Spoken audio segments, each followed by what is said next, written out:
Et on est dans une série de messages qui s'intitule Les leçons de l'été. All right? Et qui a appris quelque chose cet été? 2 personnes. Qui a appris quelque chose dans les derniers messages que moi et Pasteur Désiré ont fait? Vous devriez tous lever la main, come on. Et on continue cette série, on a parlé de personnages bibliques. Et ce matin, on ne parlera pas d'un personnage biblique, on va parler d'un animal. Mais non, pas un animal. C'est trop petit pour un animal. On va parler d'un insecte, all right? Et on va apprendre des choses à partir de cet insecte-là. Qui est prêt à apprendre des insectes? Qui sait, c'est pas parce que tu es petit que tu n'as rien à apprendre aux autres. Que tous les petits dans cette salle disent Amen. Amen. All right. Proverbe 6 à 8. All right, on commence avec ça. Ça commence super bien comme verset. Toi qui es paresseux, va voir la fourmi, observe son comportement et tire-en une leçon de sagesse. La fourmi n'a ni surveillant, ni contremaître, ni patron. Il y en a qui disent, mais ça sera le fun. Pourtant, elle amasse de la nourriture pendant l'été et au temps de la récolte, elle fait des provisions. Voici le lien avec l'été. Proverbe 30, 24, 25, ça fide un peu. Je ne sais pas si vous l'entendez, mais moi, ça fide un peu, Sam. Il existe sur la terre 4 espèces d'animaux fort petits, mais qui sont d'une sagesse étonnante. Les fourmis, qui n'ont pas de force, mais amassent leur nourriture pendant l'été. Et j'ai rajouté un verset, pas parce que je vais vraiment prêcher dessus, mais juste parce que je le trouve bon. Et je le dois. Et ça dit ceci, 1 Corinthiens 16, « Soyez vigilants, demeurez fermes dans la foi, montrez-vous. » C'est un peu contraire au prochain mot, hein, trouvez-vous? « Montrez-vous viril. » Dites-le avec moi. Je ne savais même pas que c'était dans la Bible, ce mot-là. « Montrez-vous viril. » All right. Tous les hommes disent Amen. Faites preuve de courage et d'énergie. Croissez en force, car la joie du Seigneur est ta force. Que l'amour inspire toutes vos actions et donne le ton à tout ce qui se fait parmi vous. Comment? Qui pense que c'est un bon verset ce matin? Est-ce que ça va, vous deux? Est-ce qu'il faut qu'on s'en parle? Il faut qu'il reste à l'ombre? Je pensais qu'il était génétiquement déjà préparé pour être au soleil. Vous savez que j'aime Désiré. S'il y a une personne que je peux agacer là-dessus, c'est Pasteur Désiré. All right? Soyez pas insultés. On peut-tu juste prier? C'est le soleil. Les leçons de l'été. Seigneur, on va juste te remercier, Seigneur, pour ce que tu vas nous parler à notre cœur ce matin. Merci, Seigneur, pour ta parole, Seigneur. Merci pour ce que tu fais dans nos vies, Seigneur. Et Père, permets-nous, Seigneur, d'apprendre des fourmis, Seigneur. Apprendre à avoir ces leçons de l'été, Seigneur, à travers eux, ce qu'ils font, Seigneur, afin que nous, ça devienne aussi, Seigneur, puissant dans nos propres vies. Tout le monde dit Amen. Wow! La parole de Dieu va nous dire, va voir la fourmi. Qui pensait avoir un enseignement à partir d'une fourmi aujourd'hui? La Bible va nous dire, va voir la fourmi, OK. Puis après, non seulement d'aller la voir, il va dire, observe-la.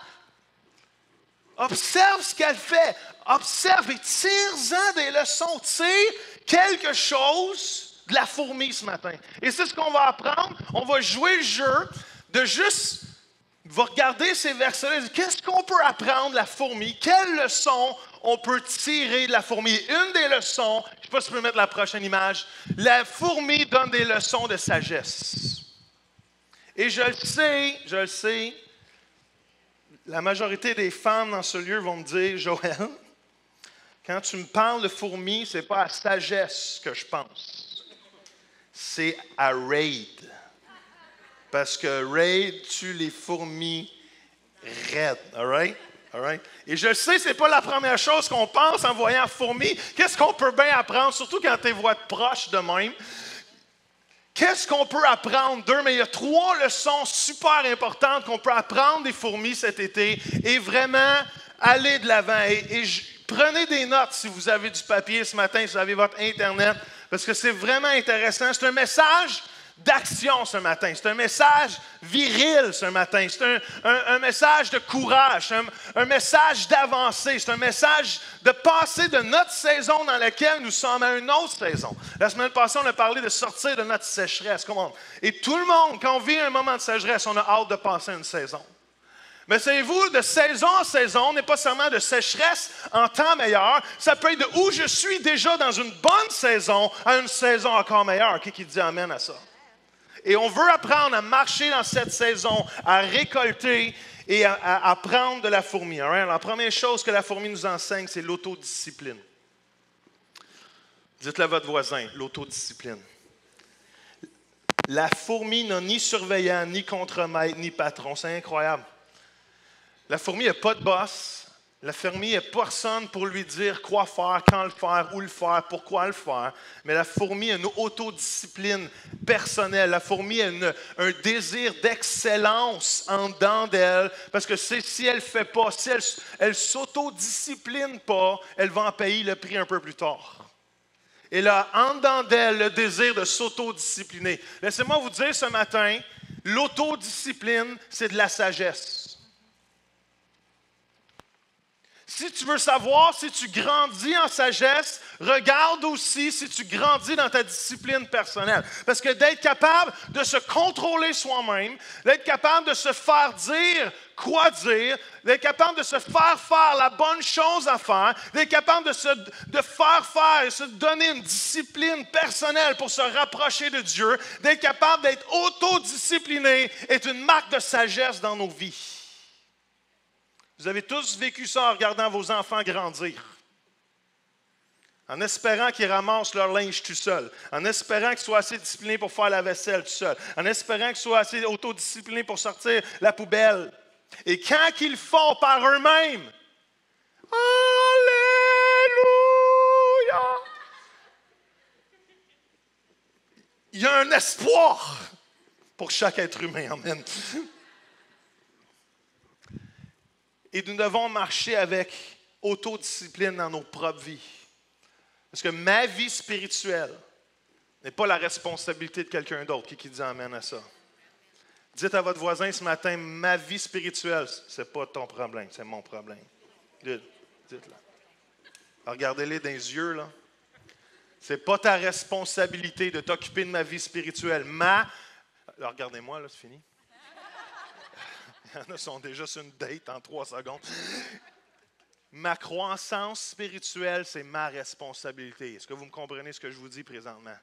C'est même pas celle de votre pasteur. Ma croissance spirituelle, c'est ma responsabilité. Ma vie spirituelle, mon excellence spirituelle dans ma destinée, dans l'accomplissement de mon potentiel, dans le fait d'accomplir la volonté de Dieu et l'appel de Dieu sur ma vie, c'est pas la responsabilité à personne d'autre que moi.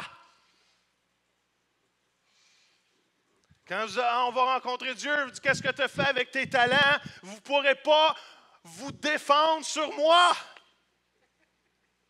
Vous pourrez dire, c'est de la faute du pasteur. Non, c'est et que ça fait du bien de dire ça. C'est ta responsabilité. Est-ce que vous me suivez? Dites-le à vous-même. Je vous fais répéter beaucoup de choses ce matin. C'est ma responsabilité. Dites-le, dites-vous-le, regarde, dites-vous-le. Je ne sais pas comment on fait pour se dire. C'est ma responsabilité de m'occuper de ma vie spirituelle. Parce que si on ne veut pas passer à travers la douleur de la discipline maintenant, avant que je dise ça, j'ai écrit, je pense, cette phrase-là, je pense que c'est la prochaine paragraphe. L'autodiscipline, c'est d'être capable de choisir ce qu'on veut le plus au-delà de ce qu'on veut maintenant. Est-ce que ça fait du sens? On veut plein de choses maintenant. On a plein de désirs internes qui fait qu'on a plein de passions. Il y a plein de désirs. Winners, c'est terrible. Tu vas chez Winners et l'autodiscipline disparaît. Avez-vous remarqué ça? Est-ce qu'il y a juste moi, d'homme, qui est comme ça dans cette salle? Y a-t-il des femmes qui comprennent le problème de Winners? Tu vas chez Winners et tout est en spécial. Tu rentres, c'est 70% de rabais. si tu n'es pas autodiscipliné, tu veux repartir avec tout de ce que chez Winners parce que tu penses que tu fais un bon deal. Mais c'est fake. Parce que tu dépenses tellement chez Winners en faisant un bon deal que tu as trop dépensé anyway. Alors, si tu te laisses avoir par les désirs du maintenant, du bon deal, tu oublies que des fois, il faut que tu prennes des choix de t'autodiscipliner parce qu'il y a des choix meilleurs qui s'en viennent. Il faut que tu te contrôles. Est-ce que ça fait du sens? Ce n'était pas vraiment une illustration que j'avais planifiée longuement cette semaine, right? Mais je crois qu'elle fitait pareil.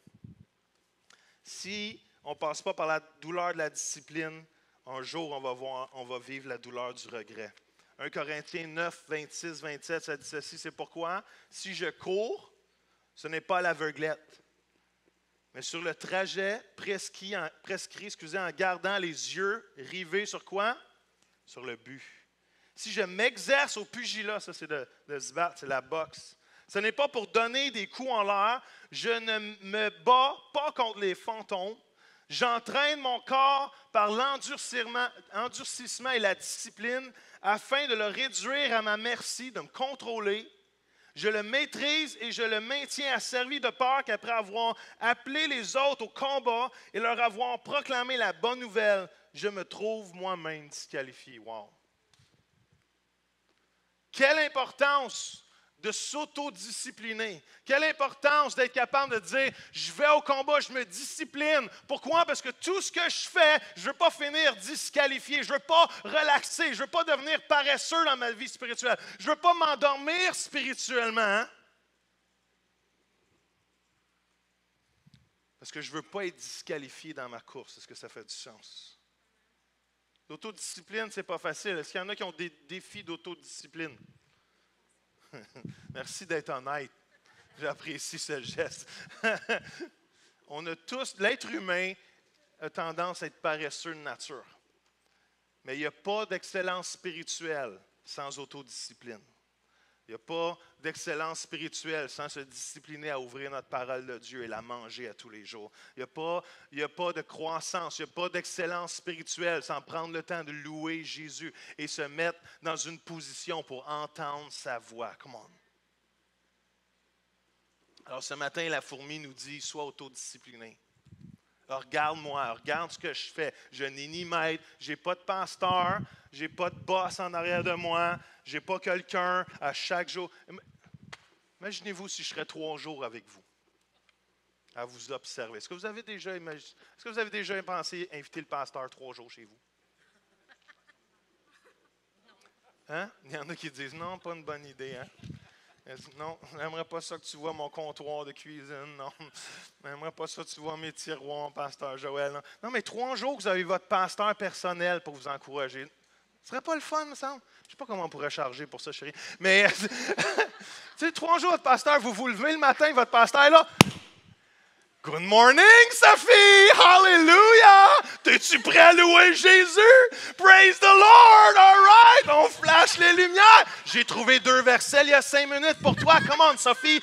Lis-les! Non, à haute voix, Sophie! Déclare-les avec foi! Come on! T'es capable! 3 jours de ça. Je pense qu'après 1 heure, vous penseriez à me renvoyer. Dans l'auto, après le café, Sophie, come on, hallelujah. Sophie, tu sais que le café, c'est bon, mais jamais autant que Jésus. Hallelujah. Hein? Viens-t'en, on s'en va en auto, Sophie, on écoute quoi aujourd'hui? On écoute Jesus. Non, c'est en anglais, tu ne comprends pas toutes les paroles. On met du Sephora Boucaras, all right, suivi de Émilie Charette, all right?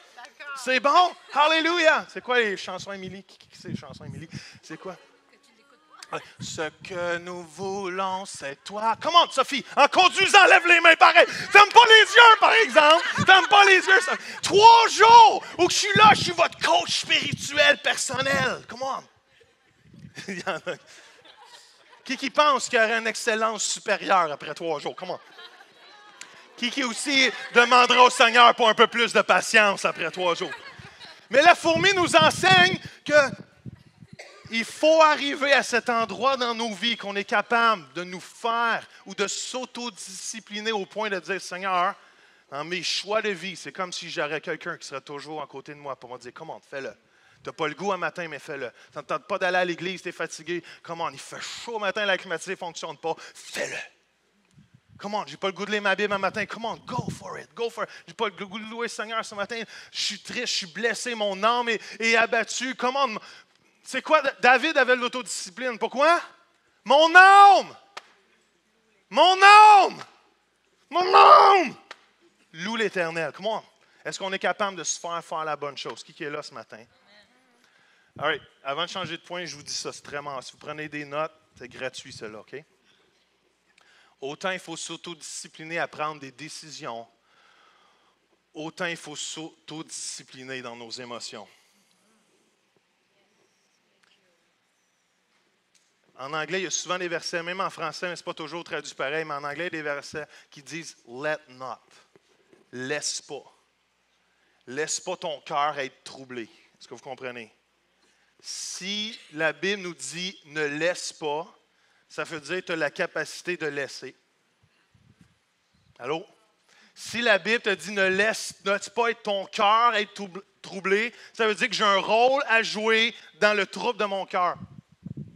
Des fois, on pense que tous les troubles sont à l'extérieur, mais je prends ce que je veux, j'accepte ce que je veux. Si je me laisse être troublé, j'ai pris le choix. Je n'ai pas pris l'autodiscipline de ne pas laisser ces choses-là déranger mon cœur. Ça fait du sens.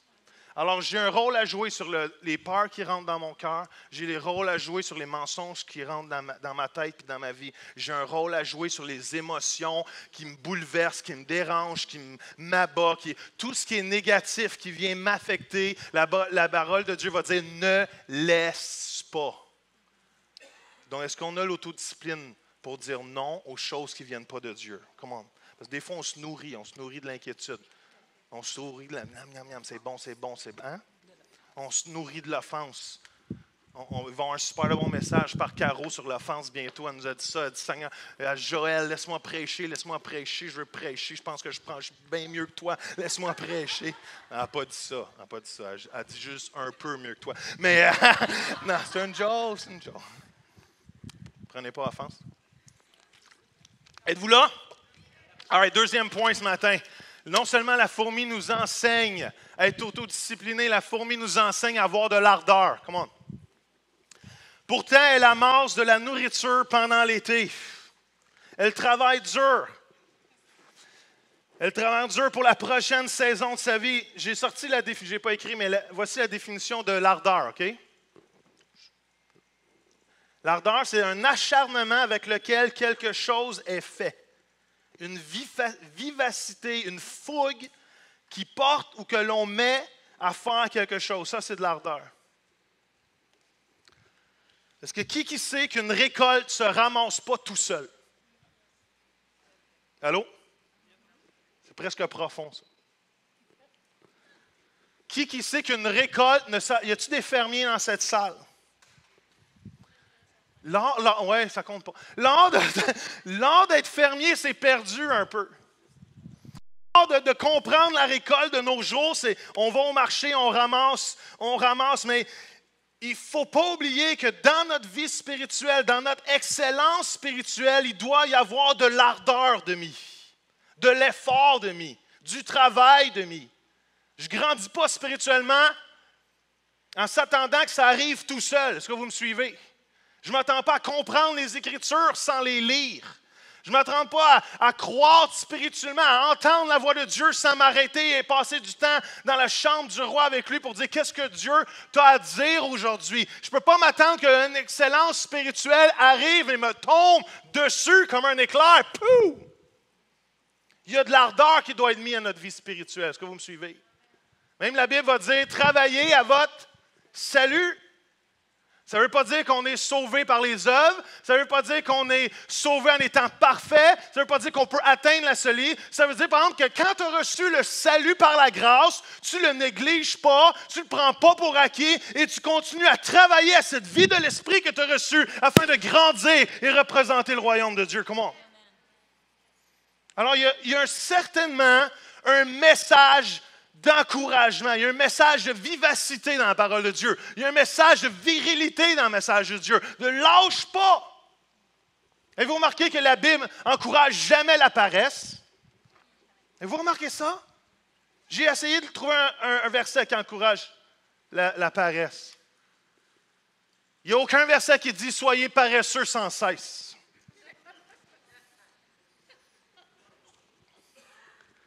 Il n'y a aucun verset qui dit « Heureux le paresseux car il se réveillera au temps convenable ».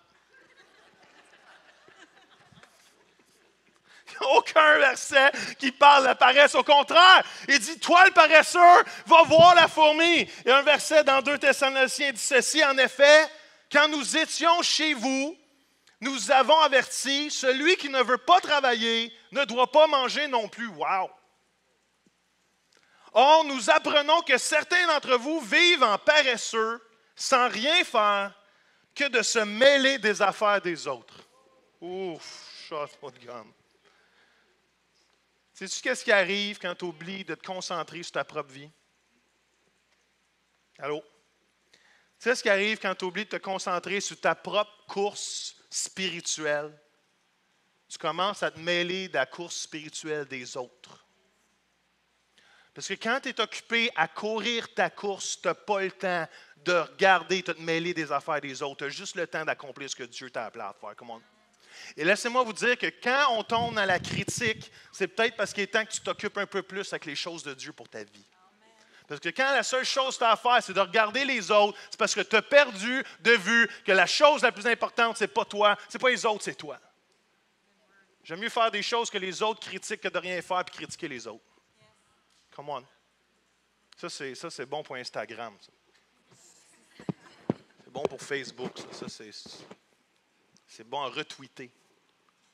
J'aime mieux faire quelque chose qui est imparfait, mais que les autres critiquent que de rien faire et critiquer les autres. Parce que quand tu perds le temps à critiquer, tu as vraiment oublié que ta course est plus importante. Who cares les autres? Who cares les autres? Occupe-toi de ta course. Occupe-toi de ta course.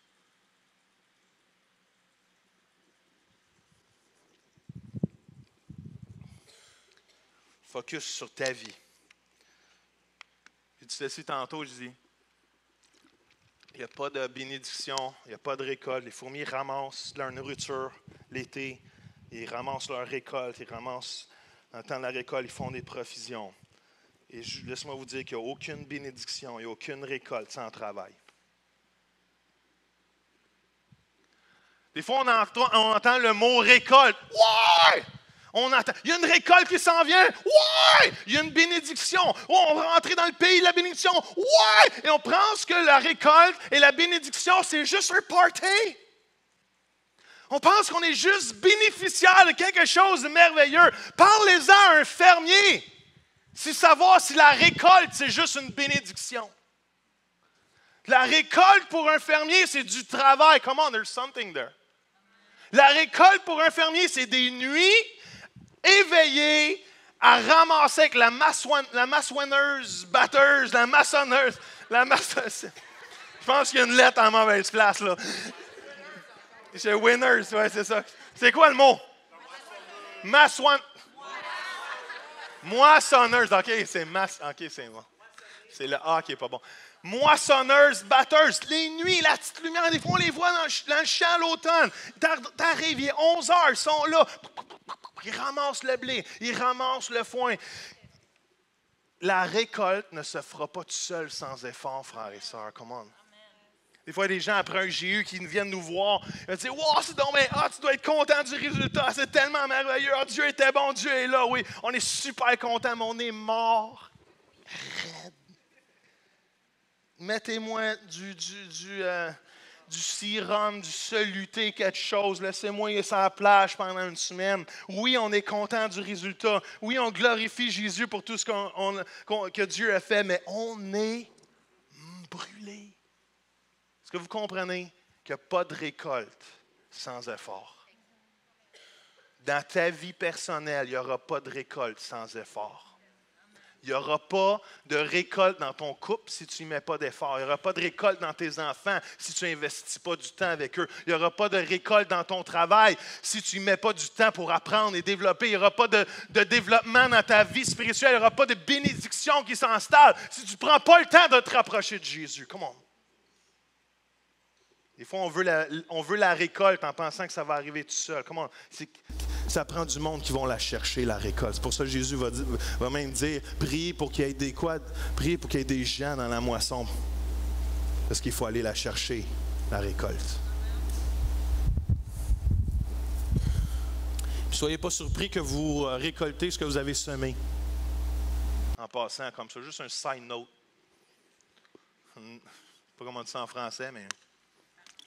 Ah oui, une parenthèse, mais mieux que ça, un appendix, c'est ça? Un appendix. Hein? Un aparté? Un aparté? Un aparté. Appendix, hein, whatever. En bas de page, il y a toujours un surplus qui explique. Point A, en bas de page, all right? Soyez pas surpris si vous récoltez ce que vous avez semé. Allô?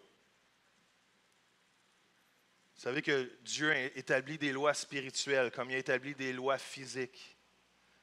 Il y en a qui pourraient être assez insensés pour dire « Jetons-nous en bas du 20e étage pour voir si on ne pourrait pas briser la loi de la gravité. » La seule chose que tu risques de briser, c'est ton cou.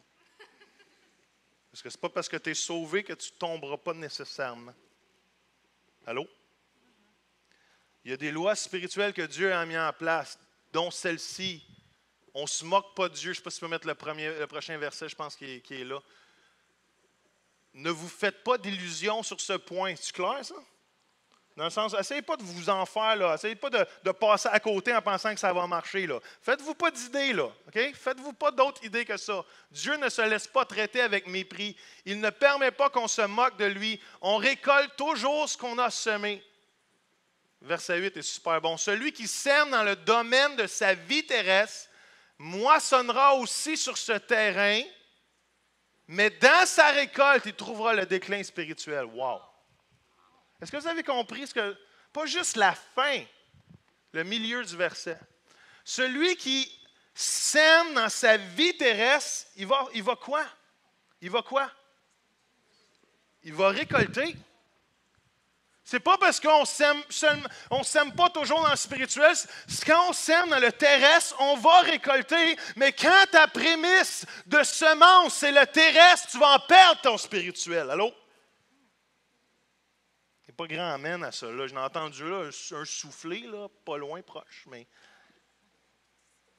je peux semer dans ma vie, je peux semer dans mon travail, je peux semer dans mes activités, je peux semer dans l'argent, je peux semer dans le succès, et il y a des bonnes chances que je récolte, mais je vais en perdre mon spirituel. Est-ce que vous me suivez?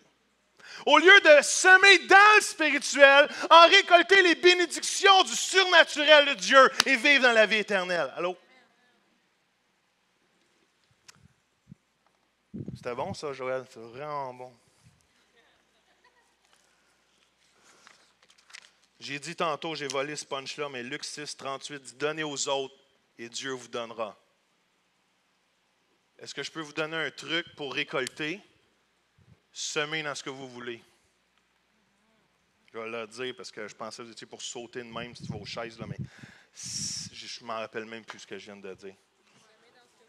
Ah oui, si vous voulez récolter quelque chose, semez dans ce que vous voulez. Si vous avez besoin d'amour, donnez de l'amour. Si vous voulez des amitiés, soyez un ami. Moi, j'ai souvent des gens qui m'ont dit « On est venu à Oasis, mais on n'a jamais trouvé d'amis. » Ouais, mais toi, es-tu allé voir quelqu'un? Mais non.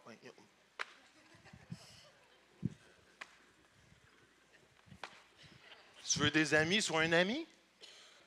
C'est drôle, on reproche aux autres d'être pas ce qu'ils sont, mais nous, on ne le fait pas nous-mêmes.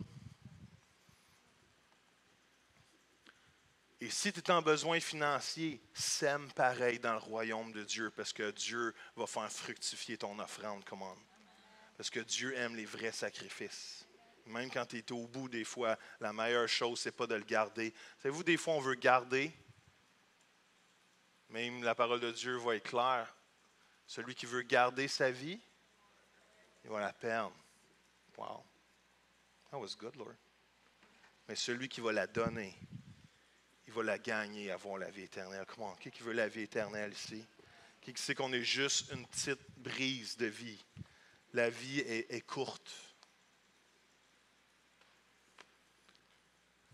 Alors, la fourmi nous enseigne quoi?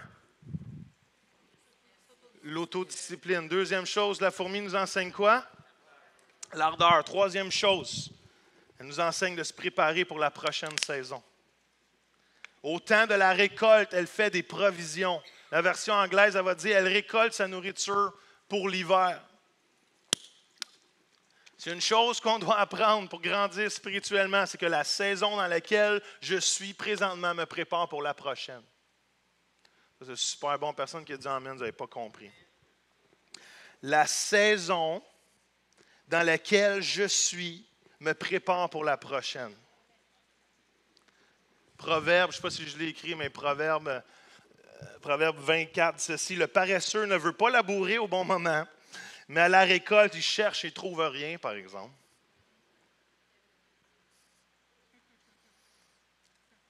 Dans la saison dans laquelle le paresseux, il ne veut pas rien faire, mais quand il est temps pour rentrer dans la prochaine, il n'y a rien.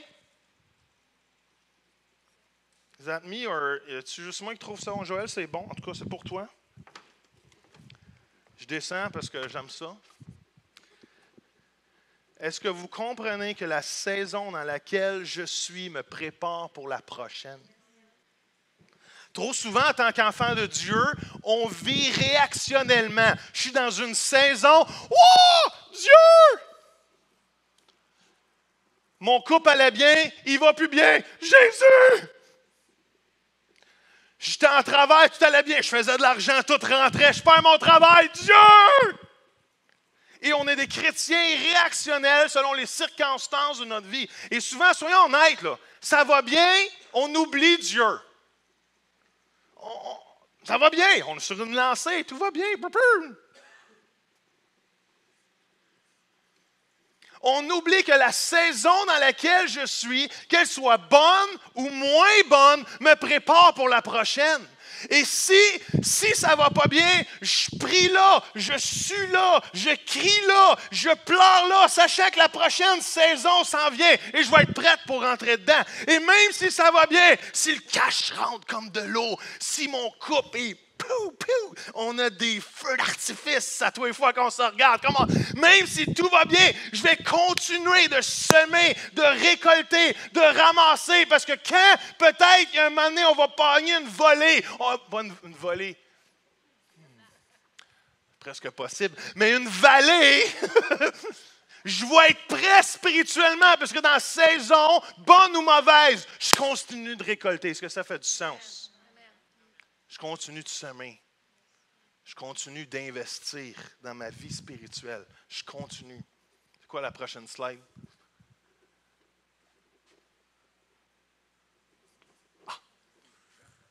Ah oui, c'est trop bon ça. Et souvent, la capacité de préparer la prochaine saison est dans la capacité de bien se nourrir. On sait tous que physiquement, on doit se nourrir, mais d'autant plus important, c'est de se nourrir spirituellement. Vous là? Et ma capacité de bien me nourrir spirituellement dans la saison que je suis présentement me prépare pour la prochaine saison. Parce que si je ne sème pas là, si je ne sème pas spirituellement là, si je ne sème pas, comme on dit, dans la vie de l'esprit, le changement de saison va se passer et quand ça va être le temps de récolter, je ne serai pas là. Je n'ai jamais fait ça ici. Je le faisais au cinéma, mais ça y est.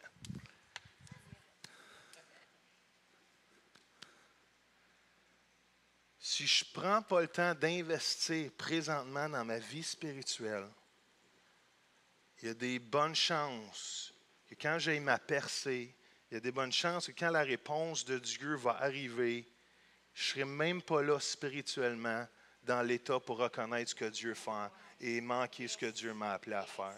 Bam. J'ai peur. Il était plus gros les autres.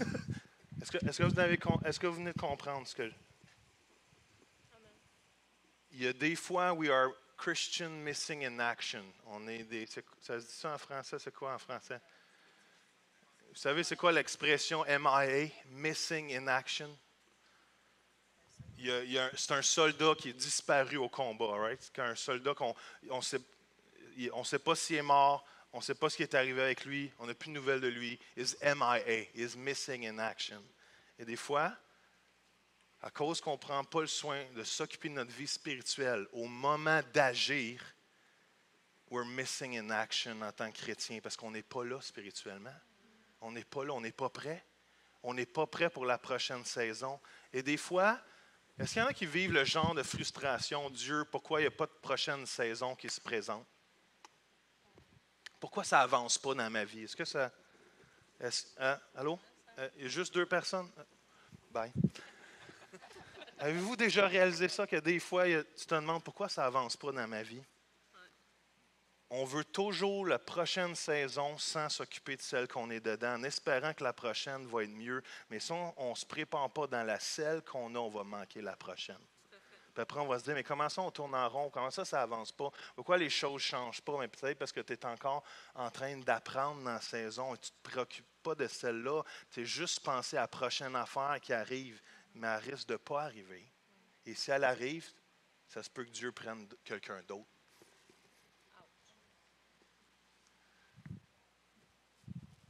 Je vous laisse ruminer celle-là. Là. Ça ne veut pas dire que Dieu regrette l'appel qui est sur ta vie. Ça ne veut pas dire que Dieu ne veut pas t'utiliser. Ça ne veut pas dire que Dieu te met dans le placard. Ça veut dire que le moment est là et ça prend quelqu'un qui est prêt à dire oui. Comment? J'aime ça quand vous faites. C'est comme si je dis amen, je suis en train de dire oui. Je ne suis pas sûr si je veux dire oui à celle-là, mais.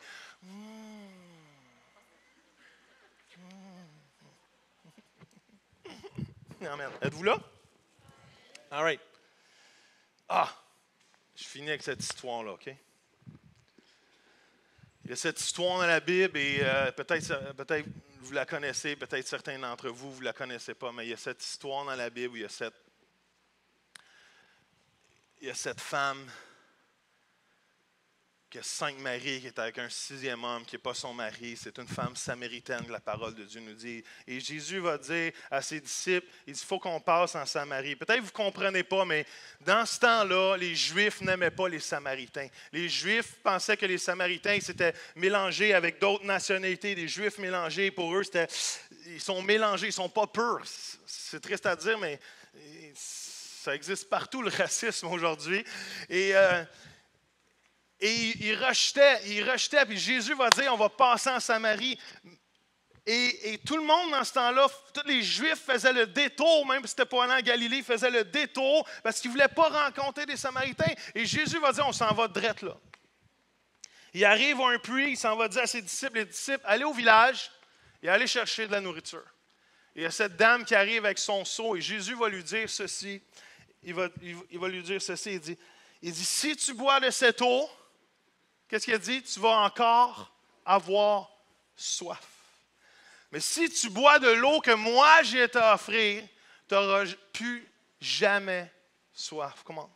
Qui sait qu'on peut se nourrir de plein de choses terrestres, mais ça ne fera jamais la job de nous nourrir spirituellement? Qui sait que tu peux être la personne la plus riche sur la planète et avoir tous les biens nécessaires, mais en même temps, en l'intérieur de toi, tu es vide, comme le plus grand vide qui n'existe pas. Et laissez-moi vous dire ce matin que s'il y a quelque chose qu'on devrait s'abreuver, ce n'est pas des choses, ce n'est pas des activités, ce n'est pas du succès, ce n'est pas de la réussite. La chose qu'on devrait se nourrir, c'est de la présence de Dieu. La chose qu'on devrait se nourrir, c'est de qui Jésus est. C'est de les Écritures. Même la Bible va dire, l'homme ne vivra pas de pain seulement, mais comment? Mais de toute parole qui sort de ma bouche. Moi, je parlais à des gens qui ont soif ici ce matin. Avez-vous soif? Et les disciples reviennent, puis ils vont dire à Jésus, il attrape en train d'avoir cette discussion avec cette dame. La dame s'en va au village, et ils vont dire à Jésus, Jésus, mange quelque chose. Et Jésus va répondre cette phrase, il va dire, j'ai à manger une nourriture que vous ne connaissez pas.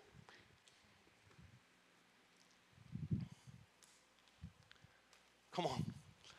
Peut-être que tu ne le vois pas ce matin, mais il y a quelque chose qui me nourrit, puis ce n'est pas juste la nourriture. Come on.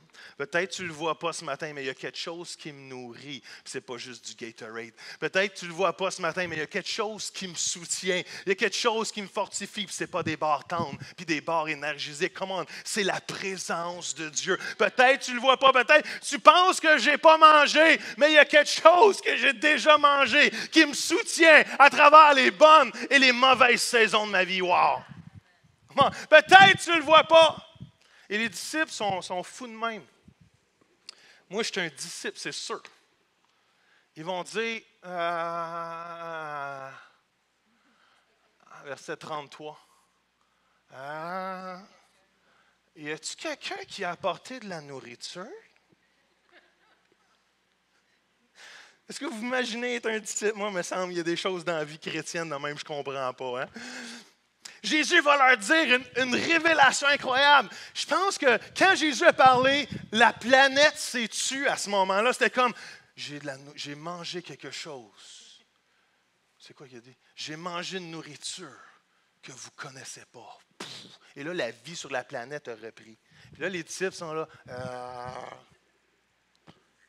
Y a-t-il quelqu'un qui a amené à manger puis il ne nous l'a pas dit? C'est une même, moi, c'est une même. C'est comme, il est en train de révéler une révélation profonde, qu'on ne vit pas de pain seulement, qu'on se nourrit des choses de Dieu. Et eux, ils restent au niveau terrestre. Ils restent, il y a quelqu'un, c'est qui? Y a-t-il quelqu'un de vous autres qui a amené à manger en secret? C'est qui a donné à manger? Non, comment? Il fait fois, comment? En tant que chrétien, on vit de choses naturelles en choses naturelles. On vit de choses terrestres en choses terrestres. On vit de la prochaine activité à la prochaine activité. On vit de vacances en vacances. On vit de paye en paye. On vit de peu importe, de succès en succès. Mais Dieu va dire, non, vis pas dans le terrestre, vis dans le céleste. Wow! Moi, il y a quelque chose qui me nourrit. Tu ne le vois pas. Tu veux que je mange, tu veux que je vive dans le terrestre, mais tu ne le vois pas. Il y a quelque chose que tu ne vois pas, que j'ai déjà mangé, qui me fait continuer même si j'ai faim. Bam!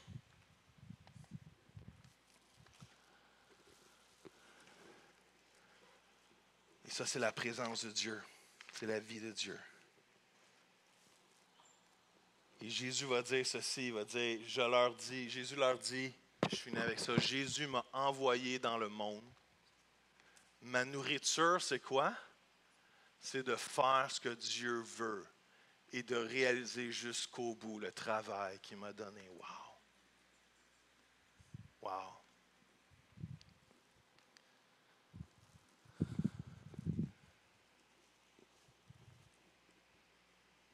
C'est quoi votre nourriture, frères et sœurs, ce matin? C'est quoi votre nourriture?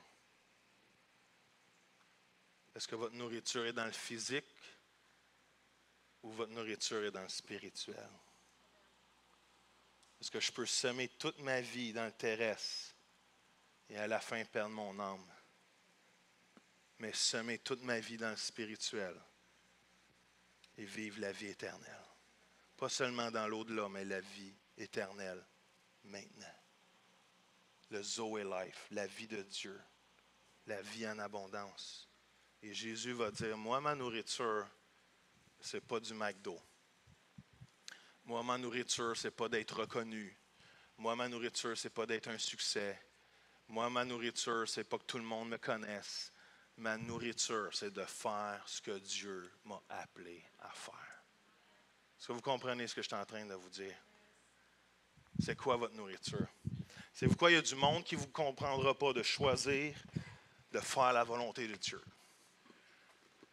Il y a du monde qui ne vous comprendront pas vos choix de choisir de faire la volonté de Dieu. Il y en a qui ne comprendront pas pourquoi tu te limites sur certaines choses, pourquoi tu prends tel ou tel choix pour glorifier Jésus. Pourquoi? Parce que leur nourriture, ce n'est pas faire la volonté de Dieu.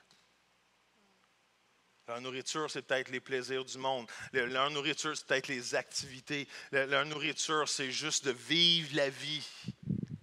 Jésus va dire, moi, la chose qui me nourrit, c'est de faire la chose que Dieu m'a appelé à faire. J'ai une question pour vous ce matin. C'est-tu ça qui vous nourrit? Est-ce que vous vous nourrissez de faire la volonté de Dieu plus que toute autre chose? Parce que si c'est la nourriture que Jésus aime, ça devrait être la nourriture qu'on aime aussi. Allô? Êtes-vous déjà allé au restaurant et toujours demandé à la personne à côté de vous, c'est quoi toi tu manges? Hein? Il y a le genre de type indécis comme moi, même si à la fin, je vais toujours choisir la même chose. Hein? Hein? Est-ce que vous reconnaissez là-dedans? C'est quoi toi tu manges? C'est quoi toi tu manges? C'est quoi toi tu manges? C'est quoi toi tu manges? Puis à la fin, vous savez c'est quoi je vais manger? C'est quoi je vais manger? Hein? Un club sandwich quoi? Quoi? Avec une orangeade, du fromage sans tomate. Hallelujah, praise the Lord. Mon assistant pasteur a déjà mangé avec moi. Plusieurs fois. Mais si on demanderait à Jésus, si on demandait à Jésus, Jésus, c'est quoi tu manges? C'est quoi qui te nourrit? C'est quoi qui te fortifie? C'est quoi ta diète? C'est quoi ta priorité? C'est quoi qui fait que spirituellement tu fais? Jésus nous répondrait, c'est faire la volonté de mon Père. That's it, that's all. Comment êtes-vous là ce matin? Est-ce qu'on peut juste se lever debout en terminant?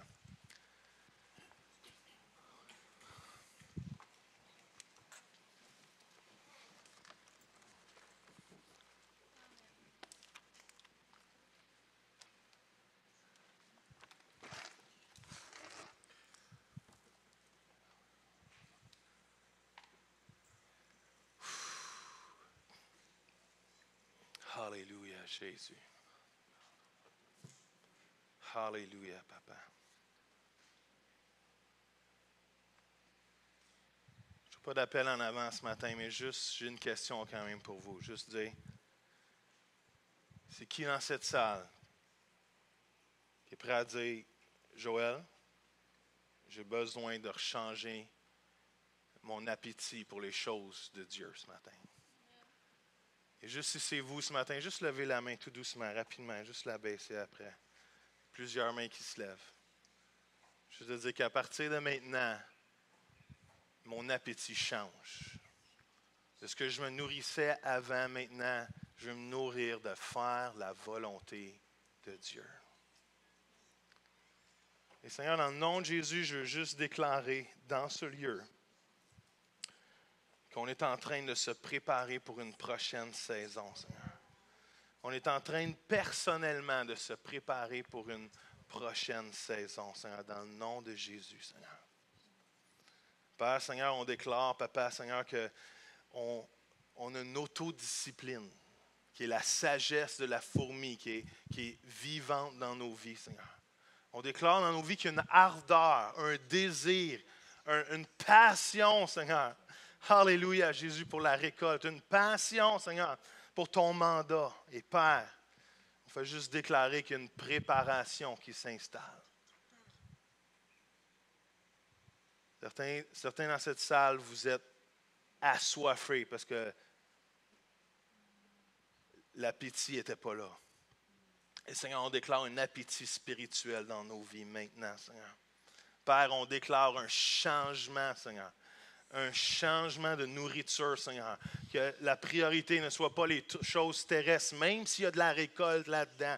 Il y a une priorité supérieure. Seigneur, c'est de se nourrir des choses qui viennent de toi. Et notre nourriture, c'est de faire la volonté de Dieu. Seigneur, on le déclare, je veux faire ta volonté. Je me lève le matin, je veux faire ta volonté. Je me repose au midi, je veux faire ta volonté. Je travaille à tous les jours, je veux faire ta volonté. Je soupe le soir, je veux faire ta volonté. Ma nourriture, Seigneur, c'est de faire ta volonté. Et je te prie que cette soif s'installe, cette faim s'installe dans nos vies, Seigneur. Dans le nom de Jésus, Papa. Et tout le monde qui agrée ce matin, tout le monde qui désire cette nourriture des cieux puisse dire Amen. Amen. Est-ce qu'on peut applaudir notre Papa céleste ensemble? He's so good.